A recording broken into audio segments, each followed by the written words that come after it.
রূপার রন্ধনশালায় আপনাদের সকলকে অনেক অনেক স্বাগত জানাই। তো আজকে আমি একটা দুর্দান্ত সাথে লস্যি রেসিপি আপনার সাথে শেয়ার করব। আর এখন তো গরম পড়ে গেছে, আর গরমের সময় তো সবাই মন চায় একটু ঠান্ডা ঠান্ডা শরবত খেতে।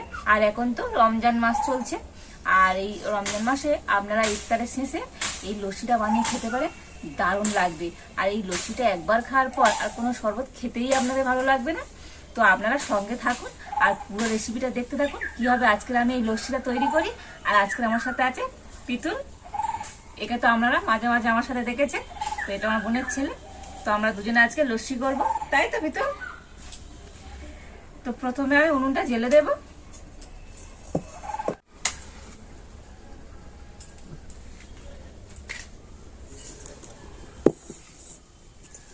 পড়ে গেছে, ক্যাট পুরো পড়ে গেছে। তো আজকে লস্যির জন্য আমি এখানে গরুর দুধ নিয়েছি 500। তো প্রথমে আমি দুধটা কড়াইতে দিয়ে দিচ্ছি। তো দুধটা আমি আগে থেকে ছেঁকে নিয়েছিলাম, তো এবার আমি কড়াইতে দিয়ে দিলাম। তো দুধের মধ্যে আমি দিয়ে দিচ্ছি চিনি। তো আমি এখানে 2 চামচ চিনি দিয়ে দিলাম। তো আজকে আমি এই লস্যিটা তো টক দইয়ে করবো, তাই আমি চিনিটা একটু বেশি দিলাম। তো আপনারা যদি মিষ্টি দইয়ে লস্যিটা করতে চান তাহলে একটু চিনিটা কম দিলেও হবে। তো এখন আমি দুধটা খুব ভালো মতো ফুটিয়ে একটু ঘন করে নেব। আর এই দুধের মধ্যে আমি একটা এলাচ একটু ফাটিয়ে নিয়েছি, আর একটু থেঁতো করেও নিয়েছি, দিয়ে দিচ্ছি। তো এলাচ দিলে তো এই লস্যিটা দুর্দান্ত সেন্ট হবে। তো আপনারা যদি এলাচটা অপছন্দ করেন নাও দিতে পারেন। তুমি লস্যি খাবে তো পিতুল? ক গ্লাস খাবে? ক গ্লাস? 2 গ্লাস লস্যি তুমি খেতে পারবে? খেতে পারবে তো? দেখুন দুধটা ফুটিয়ে আমি অনেকটা প্রায় ঘন করে নিয়েছি। তো এবার আমি নামিয়ে নেব।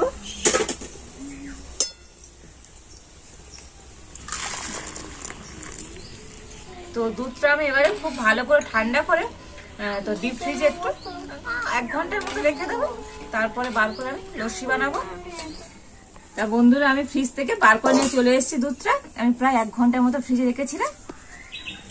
আর আজকে লস্যির জন্য আমি এখানে টক দই নিয়েছি। তো টক দইটা আমি একটা জায়গাতে করে নিয়ে নিচ্ছি। তবে টক দইটা তো আমি বাড়িতে পেতে রেখেছিলাম, তো আপনারা চাইলে দোকান থেকে কিনে এনে করতে পারেন।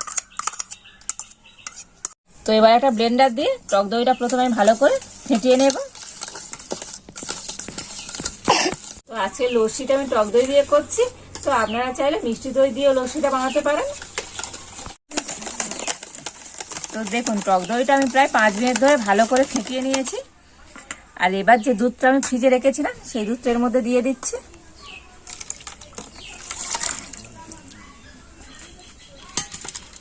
আর দিয়ে দিচ্ছি বিট লবণ। যেহেতু টক দই দিয়ে লস্যি করছি তো অবশ্যই বিট লবণটা দিতে হবে। দিয়ে আবার আমি সবকিছু ভালো করে ফেটিয়ে নেব। আমি ব্লেন্ডার দিয়ে ফেটিয়ে নিচ্ছি, আপনারা চাইলে কিন্তু এটা মিক্সিতে নিয়ে এরকম ফেটিয়ে নিতে পারেন।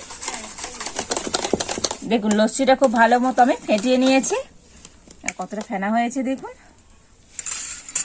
এবার আমি গ্লাসে দিয়ে দিচ্ছি।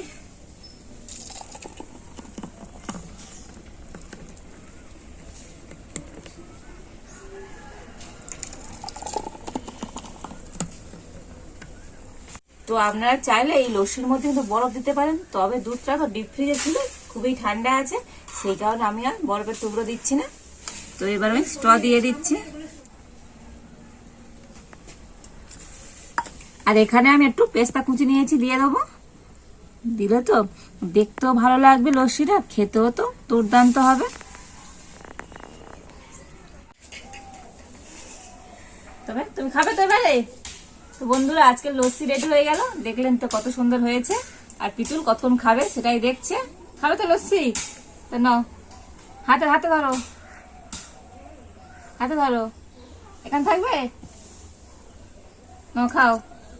তাহলে একটু ধরি, নাও, উঁচু উঁচু হও, নাও খাও।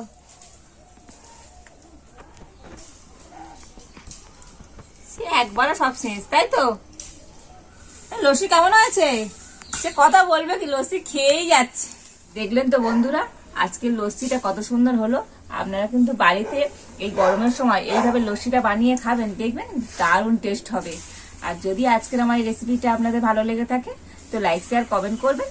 আর হ্যাঁ, আমার চ্যানেলটাকে সাবস্ক্রাইব করে রাখবেন এইরকম প্রতিদিন নতুন নতুন রেসিপি পাওয়ার জন্য। তবে আজকের এই পর্যন্ত, আপনারা ভালো থাকুন, সুস্থ থাকুন, দেখা হচ্ছে নতুন কোন একটা রেসিপি নিয়ে। এই লস্যিটা আমি খাবো না, তুমি খেয়ে নেবে।